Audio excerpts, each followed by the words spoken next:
Alors, je suis à Shanghai depuis 4 ans, mais ce que je retiens essentiellement sur Shanghai, qui est une ville très cosmopolite, très vivante, c'est la diversité.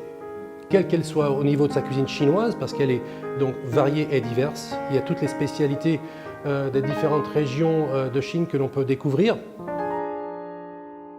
En fait, ce que j'ai appris sur la vie de Shanghai, la ville de Shanghai, elle a été construite par différentes populations, de différentes ethnies, des gens qui sont arrivés ici, et donc ils ont petit à petit fondé ce que l'on appelle maintenant le Shanghainese food, Xiaolongbao. Je pense que ça c'est l'un des plus connus très certainement.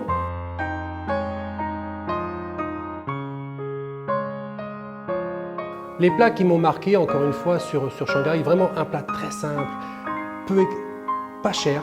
C'est ce travers de porc, ce porc braisé à la shanghaïaise, où ce porc va mijoter pendant de nombreuses heures, tout le gras va fondre et va devenir très très fondant. Et ça aussi, c'est une belle découverte pour moi dans ces petits restaurants de spécialité où les gens se régalent tous les jours et je suis l'un d'entre eux.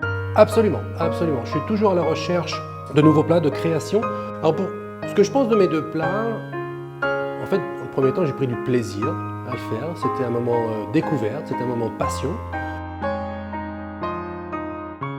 Pas spécialement des plats trop chers, des ingrédients relativement simples qu'on peut trouver au quotidien, au fil des saisons. Et avec mes techniques, avec mon savoir-faire, j'essaye d'améliorer, de rechercher. La France, tout comme la Chine, sont des pays anciens et ont une très grande culture, une très grande richesse par leur gastronomie. Parce que c'était donc l'idée, c'était d'avoir un plat chinois retravaillé ou représentant un tout petit peu notre identité française, qui a été mis en place par le roi Henri IV. Et c'était pour le peuple, parce que le peuple avait faim, le peuple avait besoin de se nourrir, et il a demandé qu'une fois par semaine, chaque villageois pouvait avoir ce plat sur la table. C'est également un plat très populaire. Alors j'ai fait mes recherches sur ce plat, je l'ai d'abord, et bien sûr je me suis encadré, entouré avec des Chinois qui, eux, ont la connaissance des différents ingrédients, des différentes épices à utiliser. Et c'est eux qui m'ont conseillé sur le choix précis de ma recette. Donc cette recette, comme on vient d'en parler, est basée sur la cuisson d'un poulet noir dans un bouillon. Et ce bouillon, on a fait une infusion.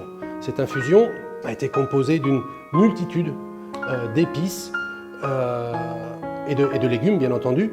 Mais donc il y avait essentiellement du gingembre, du jujube, de la baie de goji. Et il a fallu que je travaille, que je goûte. J'ai senti, j'ai goûté ces ingrédients afin d'arriver à faire un mélange un peu savant. Ce plat, qui est un plat d'hiver, doit être à la fois copieux, riche en minéraux, en vitamines et surtout ces éléments donc, qui sont bons pour le foie, une meilleure digestion, qui vont tonifier l'immunité que l'on a besoin pour passer l'hiver.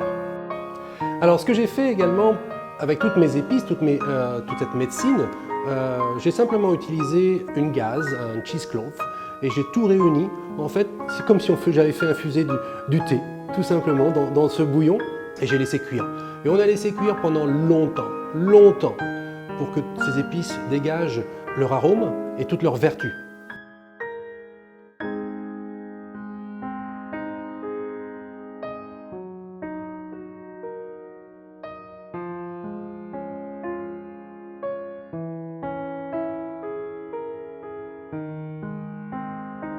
Donc sur mon assiette, j'ai fait la part des choses.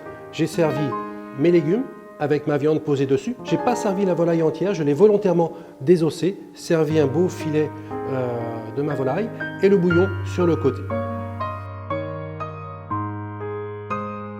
Pourquoi j'ai eu cette idée? En fait, on m'avait demandé sur ce projet d'utiliser des ingrédients chinois, des épices, on en parlera plus tard, des épices de la médecine chinoise.